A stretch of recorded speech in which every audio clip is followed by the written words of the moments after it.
everyone, welcome to the fresh video cast episode of My Emotions Matter. Ever since this quarantine has begun, I have noticed one thing in myself. It is that I like to spend a lot of time in the kitchen. I like trying out like a lot of new recipes. But there's this competition going on inside my head. So whenever I see someone else's Instagram stories or picture where they cook a new dish or a new item, I go to my mom and tell her that why don't we also try this new dish? Like, why don't we also try making this new dish? And for some days it was fine, but after some days I started to realize that this competition that I was going through to make new dishes every time was really unhealthy.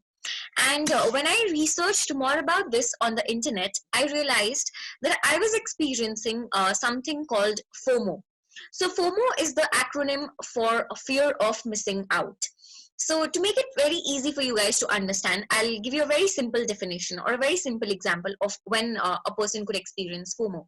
So, for instance, if I have my online classes going on and I can see my family members are all spending their time downstairs and they're all having fun, they're all playing board games, then in that situation, I could feel like I'm missing out on something. I could experience FOMO because I could feel like I'm missing out on a cheerful experience or on a joyful experience that my parents are experiencing or that my family members are experiencing. So that is what FOMO looks like. And there's this whole article on FOMO. I'll make sure to link it in the description box below. So today we'll be talking exactly about this, and we'll be talking about quarantine FOMO. And for this episode, we have a very, very special guest with us, Miss Nikita Chandak. So she is Miss Nepal World 2017. And thank you so much, Nikita ma'am, for making your time for this interview. Thank you for having me. So, as I already gave a brief example of my own incident when I experienced FOMO, Nikita ma'am, have you also experienced FOMO during this quarantine? And how did that look like for you? Um, I can't exactly think of any such incident because I have usually been a person who always experiences FOMO. Like I have been that person. Like generally my life, I've chosen to be an actor. So it's more like a freelancing job where I do not have 9 to 5 job. So it's like either I have like a whole packed schedule that might start 6 a.m. or even like midnight. It might start like 2 a.m. in the morning as well, and like 24 hours of work, or else there are days where I don't have any work to do. And definitely it becomes a little stressful, it becomes anxious, and especially at this time, for me, as I mentioned, like my daily routine, I think for me it's a normal routine, I would say. This pandemic period also, it seems like another day for me, but it becomes scary and it becomes stressful for me because I see other people around me also being in the same situation, which I'm not used to of seeing. So when it comes to FOMO, like again, when I become stressful, at those moments where I feel like, okay, I'm not engaging myself in any of the activities, or I don't have anything to do. So that is when, suppose my friends are calling for a meetup, but there is an anxious part of me who just want to be alone, because of that whole stress and the situation I'm going through. But then there is another part of me which feels like, will I be missing out on something? You know, so that's always there. And I think during this time also, somewhere it happens like, suppose my sister and my brother are working out together, but I'm watching a movie because I have to complete that movie, and that is the time they're doing the workout. So that's when I feel like, okay, am I missing out on that? That's always there. Like, you can't be everywhere at the same time. You can't be at two places at the same time. So you need to decide what you want to do and how to go about it.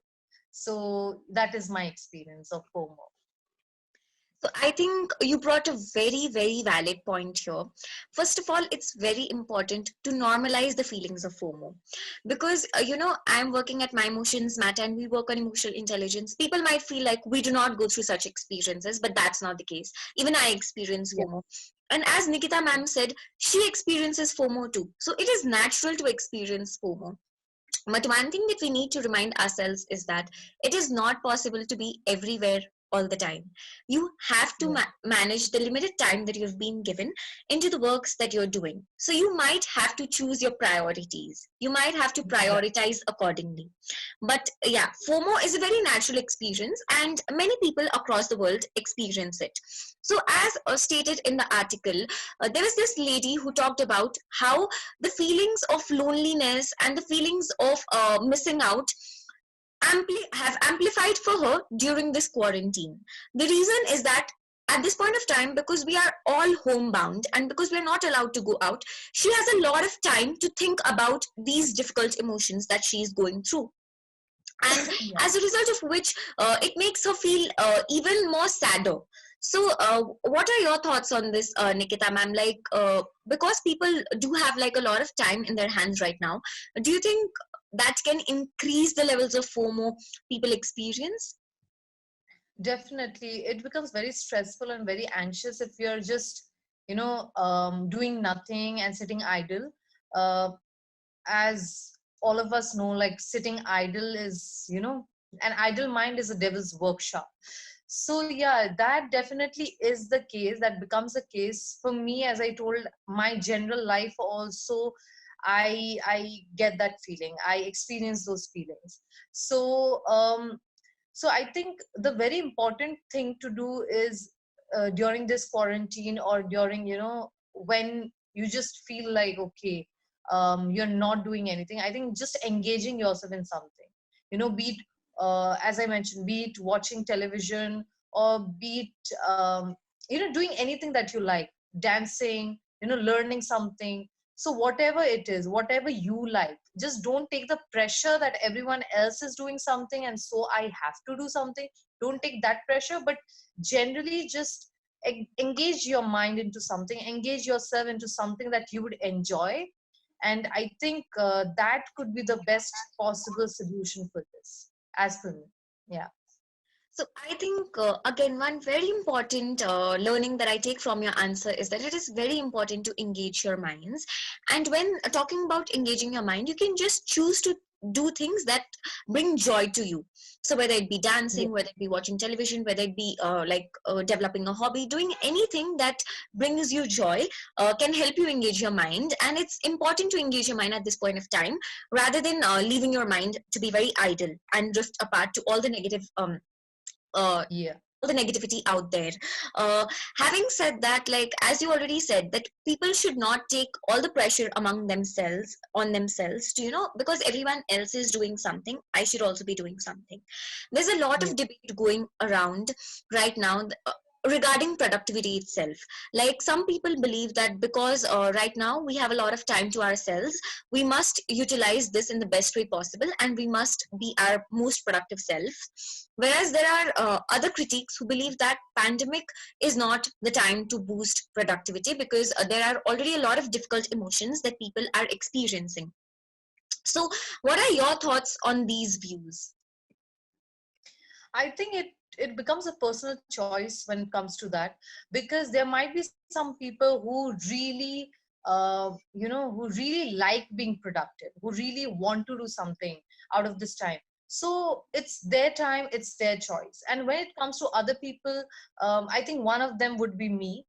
I, just during the normal days itself, there's a lot of competition that goes on in our head, basically, even though it's not very much there, but it becomes a part of our conscious and unconscious self that, okay, there's a competition between me or someone else, my friend or my sister or anybody in that matter, so I think this time, for me, I think it's a realization that, you know the purpose of life is to survive, to give back, to be happy and content with what you have and what you can do more than anything else. So I think at least at this time we are in a state where if we think we don't have to compete ourselves with anybody else, but just do what you want to do.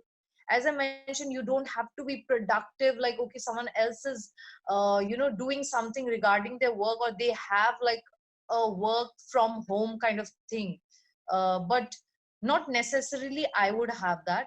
And just taking the mental pressure that oh, someone else is doing something in their life, like in their career, and I'm not doing it, I think that becomes very unhealthy. So I believe that one should just take this time as for your own personal time and just choose whatever you want to do. Like it's your completely your personal choice what you want to do with this time. And for me, like being productive is just to engage myself in some or the other activity, be it dancing, be it exercising, be it just talking with my family, because these times don't come much, or these times, at least during this century, I would say that we don't really sit with the family members and talk enough. So I think this is a very nice time to actually be productive and do that as well. you know like be productive by sitting with the family, by talking with them, by just reminiscing the past incidents, moments, memories. So I think it's completely a personal choice, and one should not just take the pressure of doing something because they have to, since everyone else is doing, but just do what you feel like, do what you enjoy, just that. Yeah. So I think that is very, very true. Like, you should not feel like you should be doing something because someone else is also doing it. It's your Yeah. personal choice. For some people, they might find meaning in their lives through their work. They might be deeply attached to their work. And if they like working at this point of time, it is okay. If Yeah. someone likes to spend time with the family at this point of time, it is okay. So the whole productivity, it's not a productivity competition that's going on. You can choose Yeah. what you want to do depending on your personal priorities, your personal preferences. Rather than taking the pressure to be productive, you can choose to be productive in things that you like doing. So that is a Yeah. very important point brought forward by you.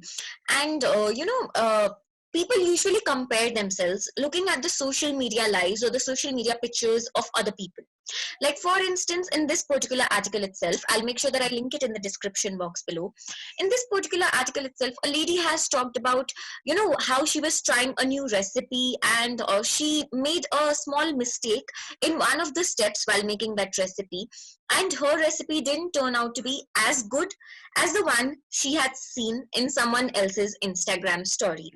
And because her recipe or her output was not as good as someone else's output was, she felt like really bad. So instead of feeling joyful, she felt very disappointed and very discontented with what she did. Have you also been through experiences like this, and how did you deal with them? I think first thing I would mention is that while you're talking about this incident about that lady, um, was she baking the food just because she saw it and she just felt like it was more of a competitive mind that she used there rather than enjoying the process? Yeah, so about this whole incident, I think the lady seemed to be not enjoying the process of baking the item, but um, but being a little competitive, be it was unconsciously again that okay, I'm also doing something, and unconsciously she just compared herself to the her product to the product of someone else. And plus I think is that the matter of her interest or not, one. And then second is that there might have been a journey that the other lady also went through, or the other person who might have baked, there might have been failures in her process as well. Because on social media, I think we usually only see the final product, especially the successful one, the successful and happy products of any process we'll see there. So we tend to compare our journey with the complete product there. So I think with their success, we compare our journey with their success, and again it becomes very unhealthy and very stressful for ourselves. So I don't think we should take that pressure. And for me, like these days I've been doing a few of the dance routines, and I like watch on YouTube, and I try, learning from that, and I do. But I think it's not just about perfection. Uh, it's okay to be imperfect. It's okay. We are just learning, and we will be learning. We will be growing. So just accept your mistakes, and learn from that and grow from that. So that is what we are supposed to do. We should do, and that's what I do. So sometimes the comparison definitely happens. All of us are human beings, and we do compare ourselves with others. But I think it's just a reminder, when I'm just speaking to you or when I'm talking about this, I think it's a constant reminder for myself that I should not do this. So that should be there. Yeah. I think that was a very, very beautiful point, that when we are comparing our lives based on the social media pictures or social media stories of others, we are basically comparing our journey with someone else's output. We might not see the journey that they went through while making that product. So I would like to share my own example here. So I've just began working out. It's just been 2 or 3 days. So, I can often find myself like, not being as perfect as those trainers are on the in the YouTube. So, I Yeah. can often find myself like, okay, why am I not working out as well as this person is? Why am I not as fast as that person is? But the thing here is, to reach that level, they might have also been through the process that I'm going through right now. And that is something that I need to remind myself. And also, the thing is with the intention as well. So with what intention are we doing something? Are we doing something just to prove ourselves? Are we doing something with a very competitive mindset, or are we doing something with the sheer joy of doing it? That intention Yeah. setting itself becomes a very important thing. And when you're doing things with the sheer joy of doing it, I think there's less pressure on you to perfect it, or to make it reach a level of perfection. And again, as you said, perfection is basically a process. So there's no such thing as perfect. It is a process No. that that it takes a whole lot process to be perfect, and things are not as perfect as they seem to be in the social media. So uh, talking about my own self, I had built this reflection ritual among my friends so that we could connect with each other. And we had planned on doing it on every alternate day. But one thing that I've realized is that, in quarantine, it might seem like it is very easy to keep connected with your friends, to keep in touch with your friends. It's not really that easy, because, scheduling all of your times together, bringing all of them together on a common time together, can be very, very difficult. That is something that I've experienced. Yet, there can be like a lot of pressure on yourself. Like, you need to be connected to your friends, you need to be connected to your friends. But despite having that pressure, you might not be able to do so.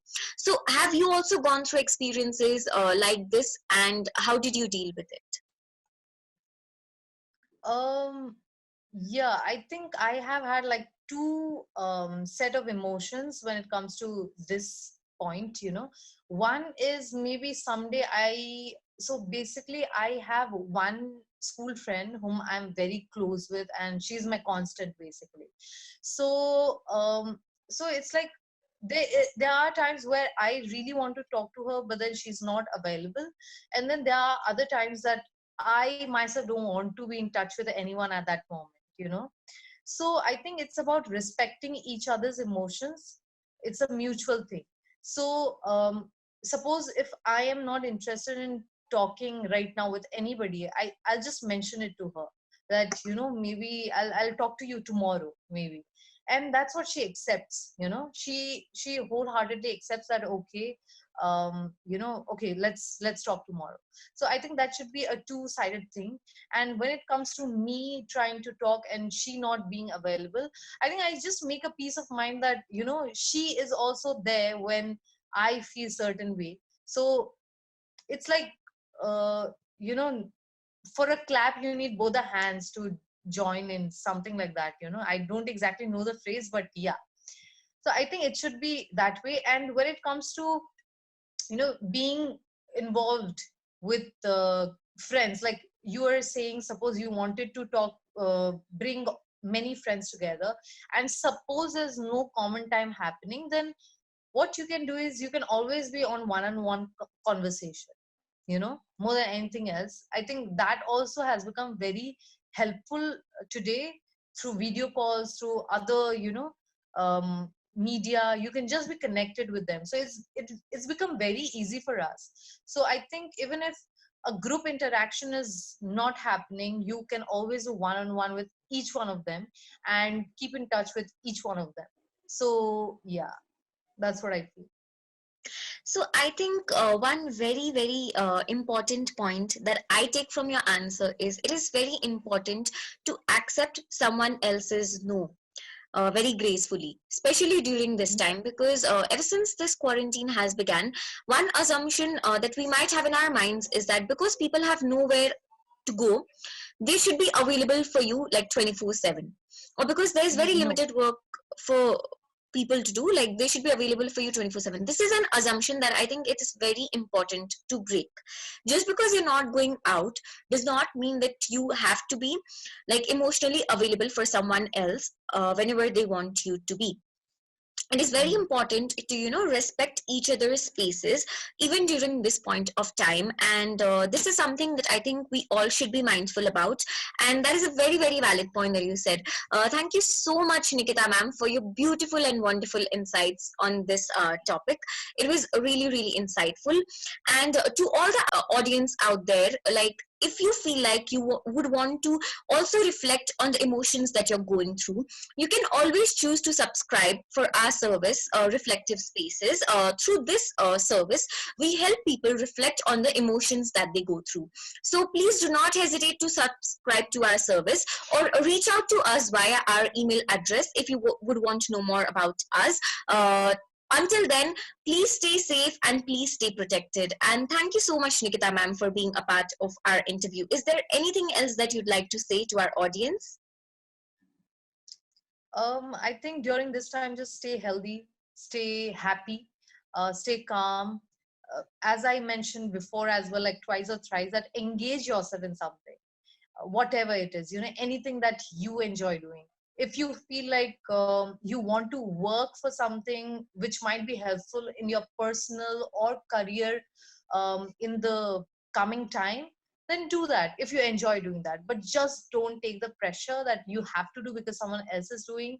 Please don't take that pressure. It becomes even more unhealthy that way. So, and also another thing is that all of these conversations have come from mine and Mahima's experience. It's a complete um, based on our experiences. We are not philosophers, we are not the spiritual gurus, or we are not someone who has uh, achieved nirvana state. It's not like that. We all go through that. Like I would like to mention that just during these quarantine period itself, like there were 2 to 3 days that I was feeling so low that I did not want to talk anybody, even in my family. I just wanted to go be alone. I went into the bathroom, I cried, and it's okay. It's okay to feel that way also, because life is about ups and downs. Life is about all the emotions. It is comprised of all the emotions, so feel those emotions, and just accept it and grow from that. That is what I would like to say. Yes, thank you so Thank much for listening to Thank you us. so much, Nikita ma'am. Thank you so much. And yes, you brought a very, very valid point again. Like, it is okay to feel the difficult emotions. It is okay. We all experience this. And please reach out to help if you feel like. And yes, and if you want to know more about quarantine FOMO, I'll make sure that I link the article in the description box below. Until then, please stay protected, please stay safe, and please feel free to accept and express your emotions. Bye bye, everyone. Bye.